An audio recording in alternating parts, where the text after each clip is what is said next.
we go to David Sebbag. He's this stout member of the Kollel when we're open in not just virtual space. We're very happy to see him. We're happy and healthy and well and doing what he loves doing best, learning Torah. And he's also going to share with us in an area of halacha on the issue of the 100 brachas that one is obligated to do. So without further ado, David, you have to unmute yourself. Shkoyach, thank you very much. You hear me fine? So yes, we can hear you. Okay, Baruch Hashem. So I want to first personally thank Rabbi Levi for asking me to speak and to thank the whole NTC family, Baruch Hashem. Thank God, things are good.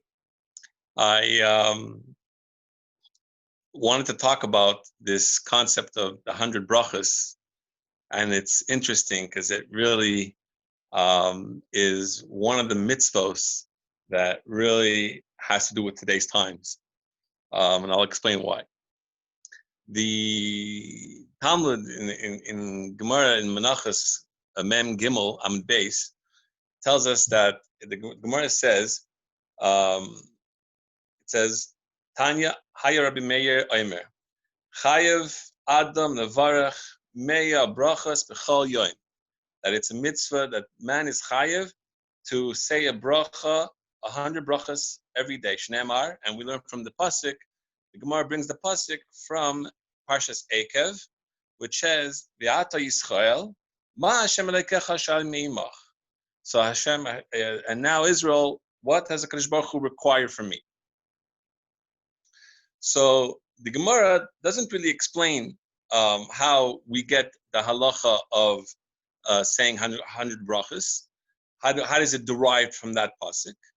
But Rashi in the Gemara basically comes out with saying, he says, "Ma Hashem Elokecha b'gomer kareh bea mea," that you should really not read it as ma, what, but you should read it as mea, which is 100. And from there we see, what does Hashem want? Hashem wants that you should say 100 brachas every day from you. So technically, this we see is an obligation to recite the 100 brachas daily. Now, Tosfos actually brings more explanations. For one thing, the pasuk, which is from which the obligation comes from, in pasuk in Parshas Ekev. If you start from the pasuk Yud Beis, if you start from the first letter till the end of the pasuk of Yud Beis, you'll see that the whole pasuk has 100 letters, which is interesting to explain that the verse is somewhat longer than the phrase exerted in the previous paragraph. And then if you see the word ma, mem hey, the word ma is an adbash. In adbash, it's actually also 100. Adbash is basically when you cipher the letters, so aleph to taf and beis to shin, and that's where you get the word adbash from. So it's like A to Z, B to Y, C, so on and so forth. So if you take the mem from ma, which is exchanged with the letter yud, which is value of 10, and if you take the hey, which is exchanged with the tzaddik, then that is 90. So if you have the 10 and 90, you have the 100. Now, Taisus brings out proofs, basically explaining how all this comes about d'oraisa, that really we should be saying 100 brachas every day. But the Torah in Orach Chaim Memvav explains very interestingly about the 100 brachas a day as a halacha. He says it's a halacha, but he's rabbinic in nature. And he clarifies the origin of this practice even further than what the Torah explains, than what the Tosfos explains. The pasuk in Ekev, in Parshas Ekev, which was quoted by Rav Meir in the Gemara, it's not actually, according to the Torah, it is not the source of the obligation. It's an asmachta. It's not the source, but it's an asmachta. An asmachta is technically a pasuk from the Torah, which basically supports a rabbinic enactment. It supports, but it's not really itself that it's a halacha from the Torah. And the Torah brings this to the story, which from the Medrash in B'midbar Rabbah, in Tanchuma from Korach Yud Beis, which happened during David HaMelech's reign. At the time of David HaMelech, there was a plague, there was a pandemic. And that pandemic was killing 100 people a day. So the Chachamim, they investigated. There's a machlek if it was David HaMelech or if it was the Chachamim. But together we could say that the Chachamim and David HaMelech basically investigated. For the basic spiritual cause, they tried to determine what was the spiritual problem that this Magefa came about. And it was killing people every day. So the Chachamim, again, it's a machleke if it is David HaMelech and the Chachamim, but it was in that time, and David HaMelech, of course, convened with the Chachamim. But they basically made a psak that we had the people at that time had to recite 100 brachas, sincere and heartfelt brachas every day, which in actuality had stopped the Magefa. It stopped the plague. So again, the Torah differs if it's David HaMelech, if it's the Chachamim, but that was one of the history that where the 100 brachas came from. Now, interestingly, if we look at the nature of this obligation, the nature of reciting 100 brachas a day, the exact nature is actually, there's a difference of opinion. While our relating of the origin certainly indicates that it's the Rabbanan, there are those who do say that it is possibly a halacha deoraisa, which was basically given to Moshe at Har Sinai. They're not recorded in the Torah. Even though they're not recorded in the Torah, they still have this force of being a deoraisa. Some maintain that one need only to participate in 100 brachas a day, such as by listening and answering amen to brachas of others. And that actually reciting 100 brachas a day is, as we say, meritorious. It's a schar. And we find that it's also, and by Rambam actually in Sefer Mitzvahs explains that it's one of the 613 mitzvahs is to say 100 brachas a day. Once you're given all this array of opinions in terms of it's the Rabbanan, it's the Raisa, it's not surprising basically to us that the many difference of opinions, that there are different parameters in terms of fulfilling this 100 brachas. The question, of course, is, are women obligated? If it's the Raisa, if it's the Rabbanan, are women obligated to say the 100 brachas, or is it just for men? When does it start? Does it start at night, when the day actually starts according to halacha, or does it start in the morning when you wake up? Also, does benching count? Does, we have also, when we recite the bracha, must have one in mind, the intention that we're fulfilling the 100 brachas. If I'm, I want to fulfill my 100 brachas, so I'm saying, okay, I did this, that's one. Did this, that's two. I said this, that's three. So do we have to have that in mind? And if, a perfect example, if it starts at night, then if we start Shabbos early, is the davening of Mariv that we did early Shabbos considered part of the bracha for the day or part of the bracha for the next day? Which is interesting questions. So we see that from all these questions, we see that there is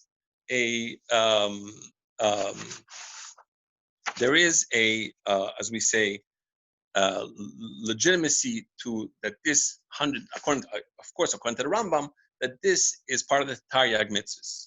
And technically, we don't really think about it. I mean, I don't really think about it if I'm saying brachas all day. If I'm calculating 100, I don't have on my phone the bracha number 40, the bracha number 60. Did I match it? Did I get it? I really don't think it. But the story I read with King David and David HaMelech, and regarding the Megefa and the saying the brachas, to me it was very kind of awakening for myself. And interestingly, there was one, I saw the one that actually it is a daraisa, and the Chida, the Chida and the Arizal, basically the Arizal in his Shah Ruach HaKodesh explains that there is a level in a blessing in heaven that the only way to get to it is saying 100 brachas each day. The Kitzur Shulchan Aruch says that a person is obligated to say brachas every day. How do we attain these brachas? How do we do it? Interestingly, there's a Rabbi Abramowitz who broke down in terms of how we can achieve these 100 brachas. And interestingly, it starts with Hamapil. If we follow that it's at night, then it starts with Hamapil. Hamapil is the first bracha. And in the morning, we have altogether 24 brachas. We have the Tfilas Yadayim, Asher Yatzar, the morning blessings, the Torah study, the tzitzis, and the tefillin. Now, the tefillin is, for Ashkenazim, is 2 brachas, and for Sephardim is 1, because we don't say al mitzvah tefillin unless we talk in between. So either we're at 24 or 25. By the end of Shachris, we've already gone to 49 for Ashkenazim, 48 for Sephardim. Now, technically, those who eat bread, technically with 2 meals a day of eating bread, until Sedayim, Hamoitzi, because Hamazon, you're at 55. And Mincha, you're at 74.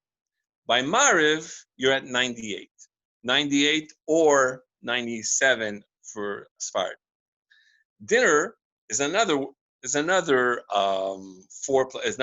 brachas, so you're at 104. This regimen, technically every day, except Shabbos and Yontiv, which I'll get to, this regimen gives 104 to 103 brachas. And this is stuff that we basically do. A mapil, davening, a lunch, mincha, mariv, and a dinner, which includes bread. No one's telling you to eat a lot of bread, but technically it could be, whole wheat bread. It could be something that, no carbs, But technically that's how you would fulfill your 100 brachas. And this would be fulfillment, could be a deraisa, a derabana.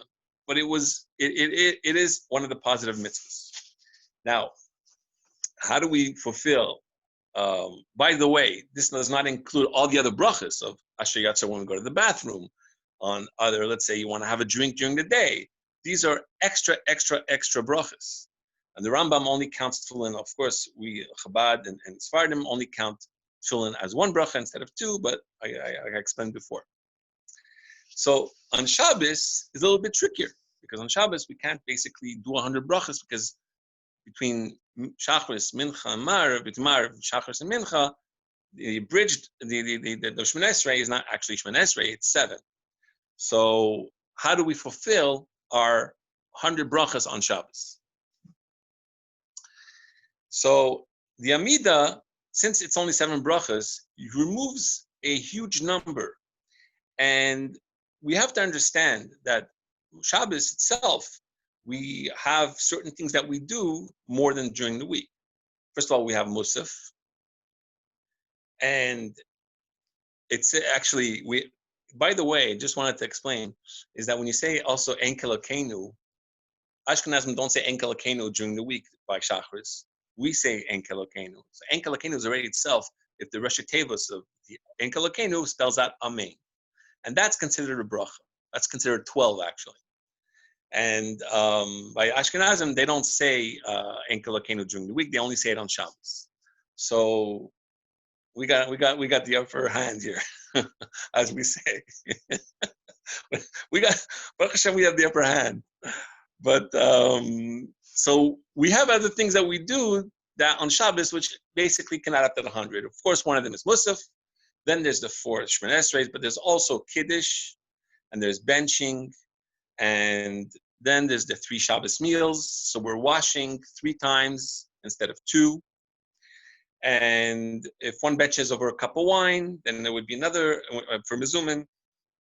Then it would be Birkas Hamazon, and it would be also Ber Pri Gefen. So technically, if we look at all that, the Mishnah Berurah in Mem Vav explains that we come out 13 short. Basically, it comes out to 87. And if we look at the Shmoneh Esreis and the meals and Kiddush and basically Stam, the same thing that we did during the week, but in a shorter version, we're coming out with 13 short. So the Gemara in Menachos again in Mem Gimel Amud Beis, where we learn the 100 brachas, explains it cites the example of Rav Chia, the son of Rav Avia, who would make up the missing brachas on Shabbos and Yontiv by enjoying extra fragrances, delicacies in honor of Shabbos and Yom Tov. And the Shulchan Aruch codifies this practice. So technically, the Shulchan Aruch in Orach Chaim explains that you should add more on Shabbos. You should have more cups of coffee, more bor nefashos, more al michya, more bor priyot. Try to do as much as you can on Shabbos to make up the 13 missing. If that's not possible, one can rely upon hearing the bracha of somebody or the Torah. So one of the things that the Mishnah Berurah explains is that you can, every time you say Baruch Hu Hashem Amvarach Le'olam Va'ed to the Aliyah on Shabbos, that's considered a bracha. And when you answer Amen also to the bracha, it's part of it with the Haftarah and the Maftir.